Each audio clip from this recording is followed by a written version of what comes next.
दोस्तों, आज हम पढ़ेंगे सामाजिक एवं राजनीतिक जीवन विषय के अंतर्गत पहला अध्याय विविधता एवं भेदभाव।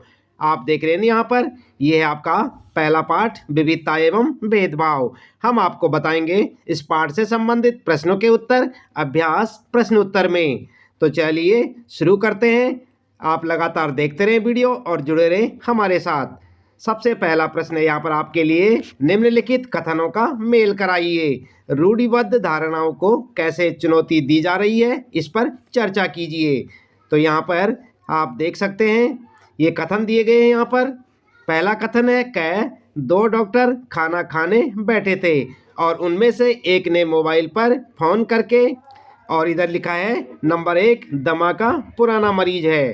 ठीक है। इसके बाद ख है आपके लिए, जिस बच्चे ने चित्रकला प्रतियोगिता जीती वह मंच पर, और इधर लिखा है एक अंतरिक्ष यात्री बनने का सपना अंततः पूरा हुआ।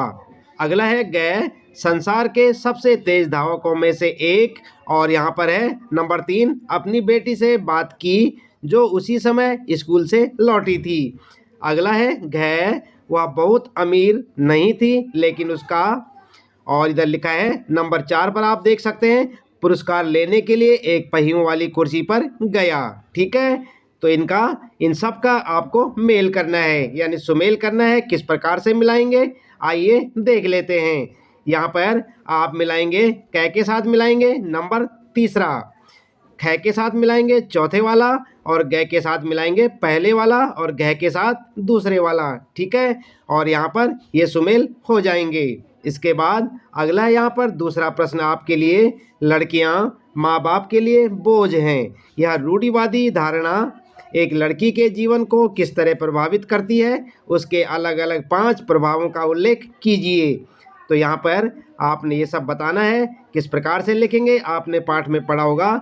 चलिए देख लेते हैं उत्तर में आप लिखेंगे, जब रूढ़िवादी लोग यह सोचते हैं कि लड़कियां माँ बाप के लिए बोझ हैं, यह धारणा निम्नलिखित प्रकार से एक लड़की के जीवन को प्रभावित करती है। और किस प्रकार से करती है, यहाँ पर नंबर 1 लिखेंगे, लड़की अपने आप को परिवार पर बोझ समझने लगती है जिससे वह हमेशा परेशान रहती है। ठीक है। नंबर 2 लिखेंगे, लड़की को परिवार में उचित प्यार और स्नेह नहीं मिलता है। ठीक है। नंबर तीसरा लिखेंगे, लड़की के पालन पोषण तथा खाने पीने पर उचित ध्यान नहीं दिया जाता है। नंबर 4 लिखेंगे, लड़कियों की शिक्षा पर अधिक ध्यान नहीं दिया जाता है। नंबर 5 लिखेंगे, लड़कियों के बीमार होने पर उचित इलाज नहीं कराया जाता है। आई बात समझ में। इस प्रकार से आपके दूसरे प्रश्न का उत्तर हो जाएगा, साथ साथ याद भी करते रहें। अगला यहाँ पर तीसरा प्रश्न, भारत का संविधान समानता के बारे में क्या कहता है। आपको यह क्यों लगता है कि सभी लोगों में समानता होना जरूरी है। तो क्या लिखेंगे आप उत्तर में, आपने पाठ में पढ़ा होगा। उत्तर में आप लिख सकते हैं, भारत का संविधान समानता के बारे में कहता है कि प्रत्येक व्यक्ति को समान अधिकार और समान अवसर प्राप्त हैं।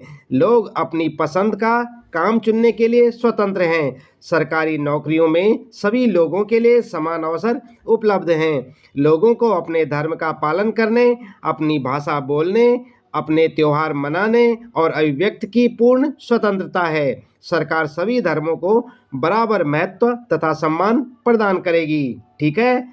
अगला है यहाँ पर चौथा प्रश्न आपके लिए, कई बार लोग हमारी उपस्थिति में ही पूर्वाग्रह से भरा आचरण करते हैं। ऐसे में अक्सर हम कोई विरोध करने की स्थिति में नहीं रहते, क्योंकि मुँह पर तुरंत कुछ कहना मुश्किल जान पड़ता है। अपनी कक्षा को 2 समूह में बांटिए और प्रत्येक समूह इस पर चर्चा करें कि दी गई परिस्थिति में वे क्या करेंगे। और यहाँ पर फिर आपके लिए है क, गरीब होने के कारण एक सहपाठी को आपका दोस्त चिढ़ा रहा है, तो ऐसी परिस्थिति में आप क्या करेंगे, आपको बताना है। ख है, आप अपने परिवार के साथ टीवी देख रहे हैं और उनमें से कोई सदस्य किसी खास धार्मिक समुदाय पर पूर्वाग्रह ग्रस्त टिप्पणी करता है, तो इस परिस्थिति में आप क्या करेंगे। अगला है ग, आपकी कक्षा के बच्चे एक लड़की के साथ मिलकर खाना खाने से इनकार कर देते हैं क्योंकि वे सोचते हैं वह गंदी है। ठीक है। तो यहाँ पर क्या लिखेंगे आप, और ग है किसी समुदाय के खास उच्चारण का मजाक उड़ाते हुए कोई आपको चुटकुला सुनाता है, तो इस परिस्थिति में आप क्या करेंगे। और अगला है लड़के लड़कियों पर टिप्पणी कर रहे हैं कि लड़कियां उनकी तरह नहीं खेल सकती। यहाँ पर लिखा है उपयुक्त परिस्थितियों में विभिन्न समूहों ने कैसा बर्ताव करने की बात की है, इस पर कक्षा में चर्चा कीजिए। साथ ही इन मुद्दों को उठाते समय कक्षा में कौन सी समस्याएं आ सकती हैं, इस पर भी बातचीत कीजिए। तो उत्तर में आप लिख सकते हैं, सबसे पहले लिखेंगे कै जो समस्या है यहाँ पर आप देख रहे हैं, गरीब होने के कारण एक सहपाठी को आपका दोस्त चिढ़ा रहा है। तो इस परिस्थिति में आप लिख सकते हैं, मैं अपने दोस्त को इस बात की सख्त हिदायत दूंगा कि वह गरीब सहपाठी पर मत हंसे। अमीरी गरीबी धूप छांव समान है। आज वह गरीब है, भविष्य में वह पढ़ाई करके बड़ा अधिकारी बन सकता है, अतः हमें किसी की गरीबी का मजाक नहीं उड़ाना चाहिए। ठीक है, इस प्रकार से आप अपना जवाब लिख सकते हैं। इसके बाद है ख, यहाँ पर आप अपने परिवार के साथ टीवी देख रहे हैं और उनमें से कोई सदस्य किसी खास धार्मिक समुदाय पर पूर्वाग्रहग्रस्त टिप्पणी करता है, तो आप क्या करेंगे, क्या जवाब होगा आपका। उत्तर में आप लिख सकते हैं, मैं उस सदस्य को बता दूंगा कि भारत में सभी लोगों को धार्मिक स्वतंत्रता प्राप्त है, वे किसी भी धर्म को मान सकते हैं, अतः दूसरे धर्मों के बारे में पूर्वाग्रहग्रस्त टिप्पणियां नहीं की जानी चाहिए।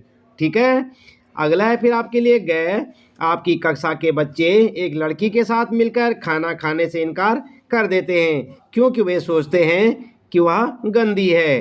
तो यहाँ पर आपका क्या जवाब होगा। उत्तर में आप लिख सकते हैं, गंदे बच्चे के साथ मिलकर खाना न खाना तो एक स्वाभाविक सी बात है। ऐसी दशा में उस लड़की को सफाई के महत्व के बारे में बताया जाना चाहिए और उसको सफाई रखने के लिए प्रोत्साहित करना चाहिए। जब आपको लगता है कि वह साफ सुथरी बनकर आती है तो आप उसके साथ मिलकर खाना खाएं। ठीक है, इसके बाद अगला है ग, किसी समुदाय के खास उच्चारण का मजाक उड़ाते हुए आपको कोई चुटकुला सुनाता है, तो यहाँ पर आपका जवाब क्या होगा।